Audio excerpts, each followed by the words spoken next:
Hi శృతి. Hi madam. ఏంటమ్మా ఇలా వచ్చావు? 4th month pregnancy madam. 2 days నుంచి వామిటింగ్స్ మోషన్స్ అవుతున్నాయి మేడం. వామిటింగ్స్, లూజ్ మోషన్స్ అవుతున్నాయా? ఏం తిన్నావు? రోడ్ సైడ్ పానీపూరి తిన్నాను మేడం. పానీపూరి తిన్నావు. ఎందుకని? ప్రెగ్నెన్సీలో క్రేవింగ్స్ ఉంటాయి, తినాలనిపించి తిన్నావా? సో ఇది చూడండి, ప్రెగ్నెన్సీలో క్రేవింగ్స్ అనేది చాలా కామన్. అంటే ఇది తినాలి అది తినాలి అనిపిస్తుంది, బట్ రోడ్ సైడ్ పానీపూరి తిన్నాను అని చెప్తుంది.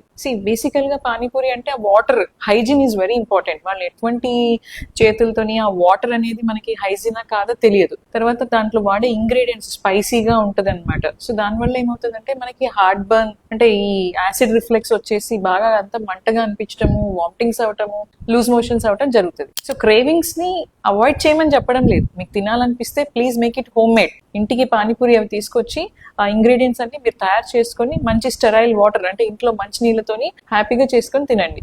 Okay, so please avoid this road side foods, especially during pregnancy. So ఇలాంటి వీడియోస్ కోసం మా ఛానల్ ని సబ్స్క్రైబ్ చేయండి. Thank you so much.